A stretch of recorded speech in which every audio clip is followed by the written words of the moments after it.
Hello, everyone. My name is Gitika Gorthy, and today I am very, very honored and excited to be interviewing a very special space champion, Mr. Kevin Mortensen. I met Mr. Mortensen at Space Prom in Washington, D.C. a few months back, and I'm so excited I finally have the chance to speak with him today. Mr. Mortensen is currently the Vice President of Business Development, Strategy, and Growth for Air and Space Force Solutions at BAE Systems. In this role, he is responsible for all business development activities for a portfolio value of over $5.5 billion. Prior to assuming this position, he was Vice President for International Marketing with the Swedish Space Corporation.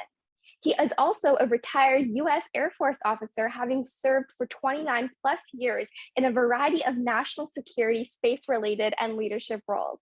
He currently serves on the National Defense Industrial Association National Board of Directors and serves as the Vice Chair of the Colorado Springs Military Affairs Committee's Board of Directors. I'm incredibly excited to hear about how Mr. Mortensen discovered his passion for aerospace and specifically the intersection between business, working in the military, and even going beyond, after retiring from the military. So welcome, Mr. Mortensen. Thank you so much for taking your time to inspire the next generation.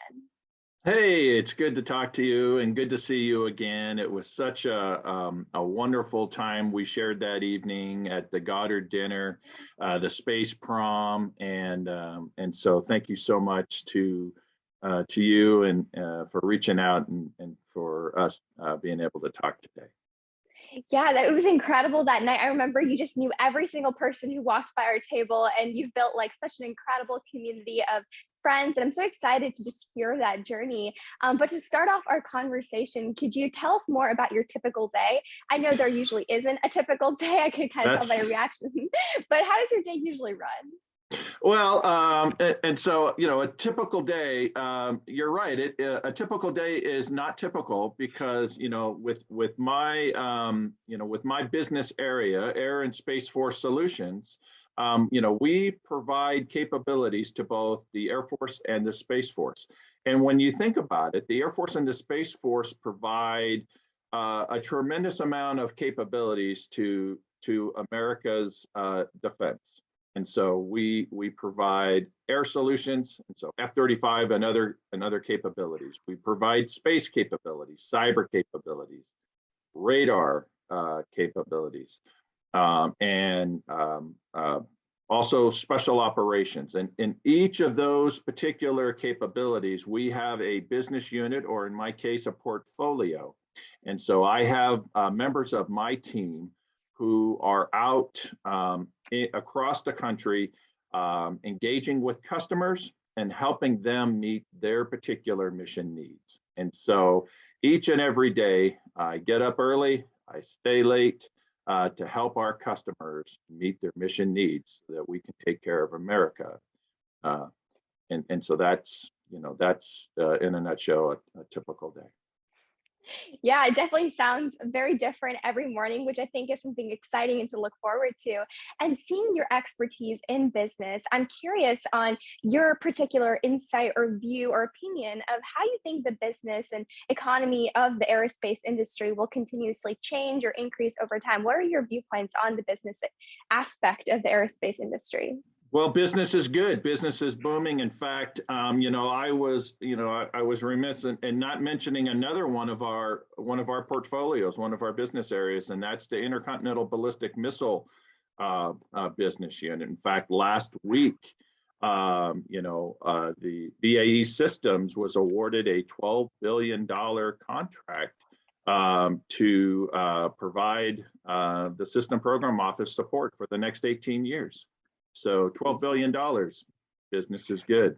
But business, business is fine, but what business is it's really not dollars and cents. It's about taking care of the customer.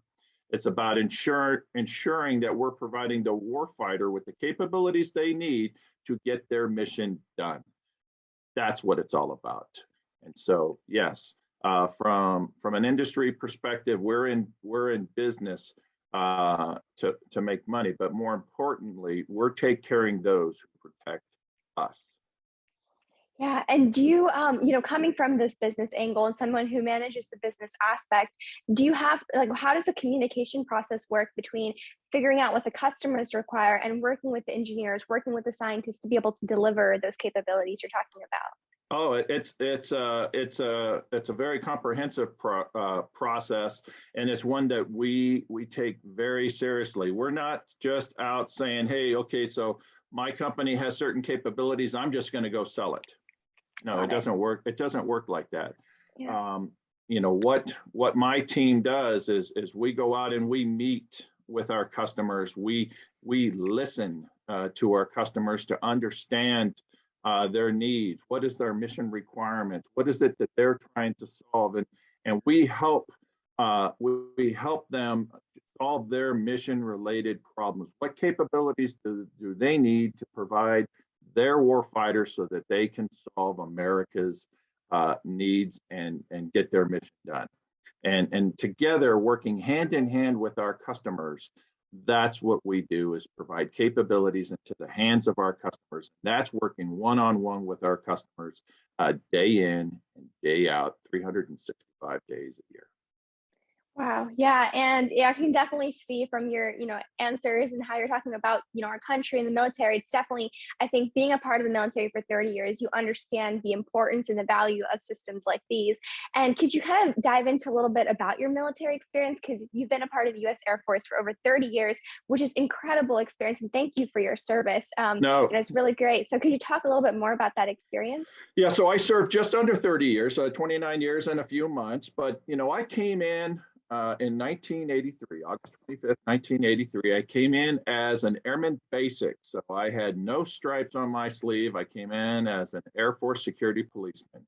And I served in the enlisted ranks for 12 and a half years. And then I got my college degree, and I went to a commissioning source and I got my commission and went off and became an Air Force missileer. So I went to the ICBM mission. And then from there, I went into the space arena where I operated satellites in Colorado Springs. In fact, behind me, you see a background of Pikes Peak and Garden of the Gods. And that's where I call home today. But here in Colorado Springs, they operate some of the most sophisticated and complex space systems in the entire world. They fly the GPS constellation out of here. They fly the military satellite communication systems out of here. And that's what I did after I did my ICBM tour. I came out to Schriever Air Force Base. It's now Schriever Space Force Base. And I went to the 3rd Space Operations Squadron, where I learned to operate a military satellite communications system. And so I flew that system. And so flew it being an operative word. Yeah, so that's where I got my start into the space arena. And that was back in 2001. And so, once the space bug bites, Yeah. you're hooked. You're hooked. Yeah. Yeah. And, did you like have a motivating factor to joining the US Air Force? Was it something that just seemed like the right fit? Were you intrigued by, I guess, like flying planes, or was there a certain factor, family history that just got you into the Air Force? And, Uh, can you talk about that? yeah, absolutely not. Yeah. No, I wanted to have opportunities for education. I wanted opportunities Got for it. travel. I was just looking for opportunities. And where I was at that time, opportunities were limited. And the Air Force at that time was providing opportunities for folks like me. And so, I signed on the dotted line, and they did. They provided me the opportunity to get additional education. And so I've got an associate's, a bachelor's, a master's degree, and as far as travel goes, I've been to over 50 countries and all 50 states and most of the Wow. territories, and so I've reached my goals, and you can too. And you're such an amazing role model. I follow you on social Yeah. media, and the reason why at the Goddard Memorial Dinner, the reason why we were able to meet so many people was not because, they were coming to see me. It's because they were coming to see you, because you are the inspiration.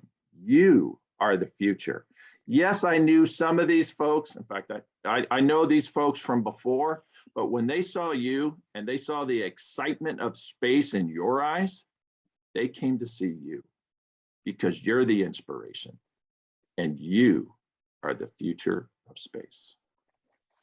Oh, thank you so much. That makes me feel so happy on the inside as well. Like that means a lot to me. And when hearing your journey, kind of looking at the work that you did, I didn't realize how much the Air Force really influenced your life into where you are today. I think traveling across the world, that's incredible. It's been one of my dreams as well. I've always wanted to be a part of Doctors Without Borders or going to different places across the world. So really, it just resonates with me a lot. And going into the Air Force and working in Colorado, being a part of the space industry, what you mentioned how you got bitten by the space industry and just stuck with it ever since. How was that moment for you going into the industry, and how did you kind of rapidly just climb the ranks from there? Because I know it's every person's dream to continuously work even past their retirement and do things even more after the military. So could you kind of tell us a little bit about that journey? So I retired from the Air Force in 2013, and it was 2013, especially early 2013, was a difficult time in our country's history because the economy was kind of heading into a downturn. We had the Budget Control Act going on. There were a lot of layoffs going on. And so it really wasn't a good time to retire. But I had put in my retirement papers, and then, once I was already on the path to retirement, that's when the economy kind of went downward. But I am blessed beyond all belief. And I'm also, I took a positive stance in that, I'm going to work hard, I'm going to search, I'm going to try and find an opportunity. And this is going to be a weird story, so you're going to have to hang in there. But once, I retired for a certain job. I was asked to apply for a legislative liaison job because one of the jobs I had when I was in the Air Force was representing the Air Force on Capitol Hill in Washington, D.C. for 4 years. I represented the Air Force for space, cyberspace, and intercontinental ballistic missiles, but it was mainly space. I represented the Air Force. And so I was asked to apply for this job for the government in Colorado Springs to represent them for congressional matters. And I was like, great, I can do this as a civilian, just retire from the Air Force, and I can get this government job, this GS job, and it will be great. And then the economy went down, layoffs happened, and there was a hiring freeze. So I was no longer eligible for this particular job. And so what do you do when you're told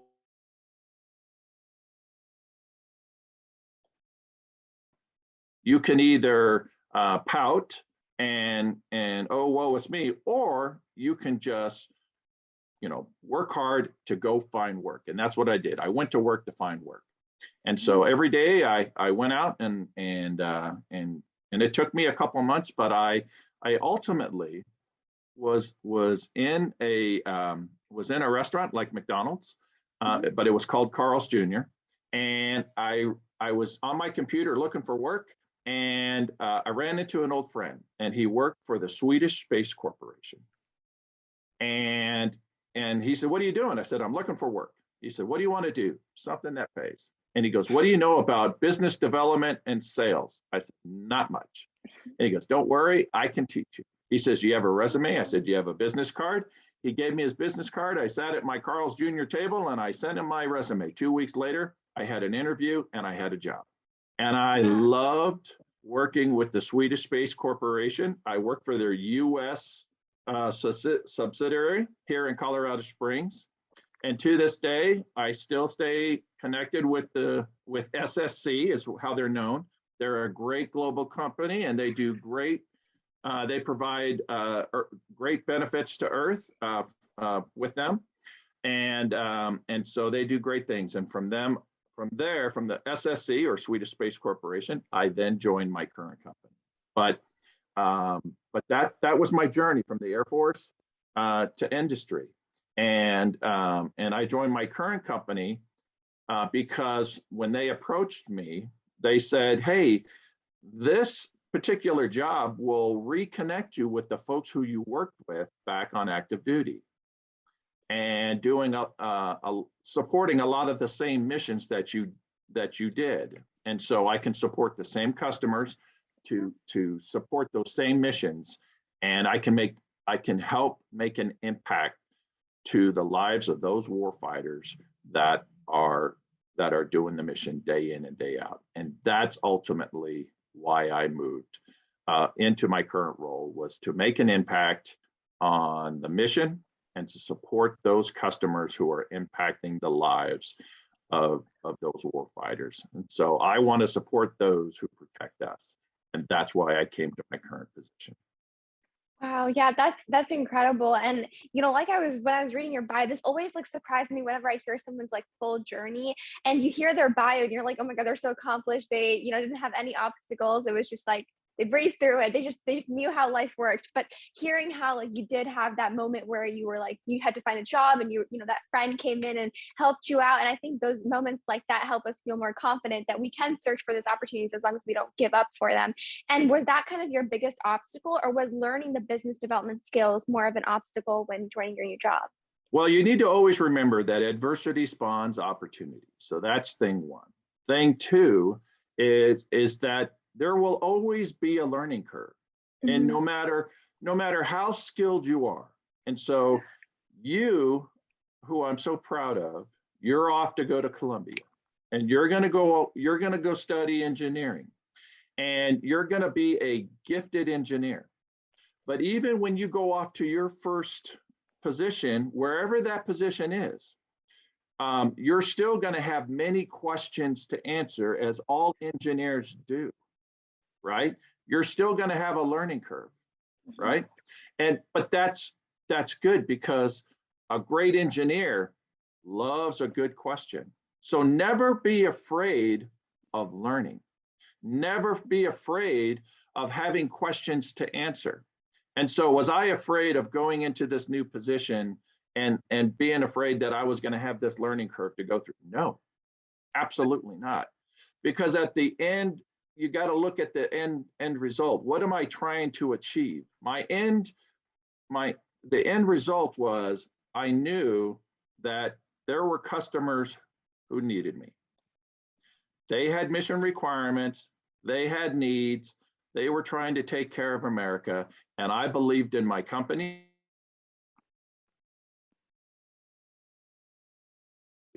in our ethos, to take care of those who protect us.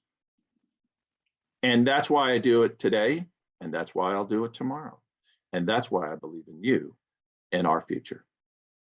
Yeah, and with your years of experience in the aerospace industry and being a part of the news, and I feel like the industry is constantly changing. What excites you and what makes you nervous for the future of the aerospace industry?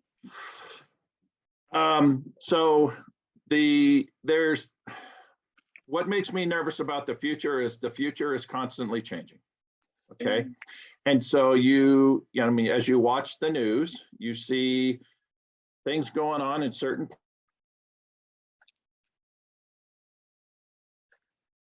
in China, you can look at what's going on in Russia, you can look internally, you can see some things happening here and there. And you can get confused, and you can say, what's happening? But what I would say is look also at the beauty of what's going on. Be inspired, be uplifted at all the positivity of what's going on, and do not be brought down of all the negativity of what's going out there. And what role can you take? What can you provide to provide an uplifting voice? And what support can you do to provide that mentorship or that other leadership to provide that positivity in a world that needs so much more of it? And so while we do see some of these things across the world and even internally within our own neighborhoods and whatnot. I am inspired about the future. I am inspired in the work that I do, and I'm inspired by mentoring and supporting folks like you. And so I just look forward to the future and the things that I do that can have an impact for the future. Yeah, that's incredible, because I think a lot of times we focus too much on the negative, like you were mentioning, and get caught up with what's happening and, how we don't have control over a situation. But I think what you were saying is make sure you take control of what you can and, be that support system, whether it be not for the whole world, but at least your community or people around you, and make that difference and be that leader, like you were saying. And I think that can go a long way, because sometimes we're like, oh, we can't do anything about what's happening in the world, but you can be a change, at least a small change in the world you're living in. So I think that's definitely incredible advice that I'll take with me. And, now that we're able to learn about your journey as well as kind of your insights into the industry, especially with the business part of the aerospace sector, my last and final question for you is if you were, imagine yourself in your middle school or high school, or maybe even just going into the Air Force when you were young, what is a piece of advice that you knew that someone told you when you were young, something that you would like to share with all of us today? It could be someone who's, pursuing a passion in STEM, aerospace, really just any career, something you wish you knew when you were younger. I wish I would have known, or I wish I would have taken advantage of the opportunities when I was younger to get more involved in science, technology, engineering, and math, and some of the activities at school and in the community or other organizations like AIAA, the American Institute of Aeronautics and Astronautics. And then there are other organizations out there. There's NDIA, there's AFCEA, there's a lot of organizations out there that provide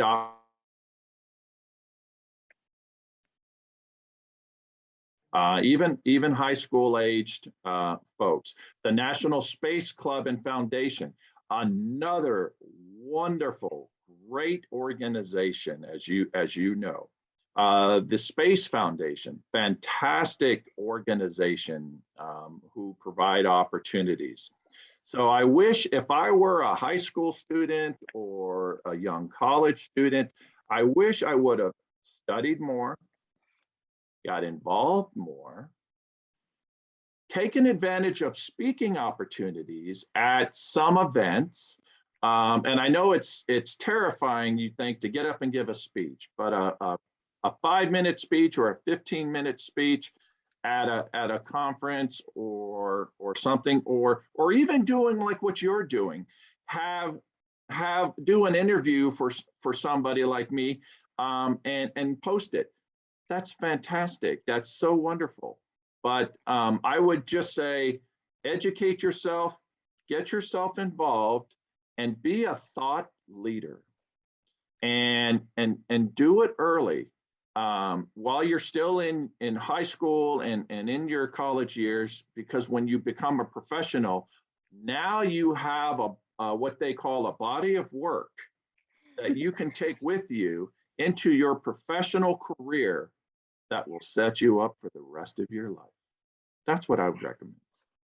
Yeah, that's incredible advice. And you sound just like my parents when you did say that, and I think it's so true. And it's so valuable, because the connections I was able to make in just 2 years have gone such a long way.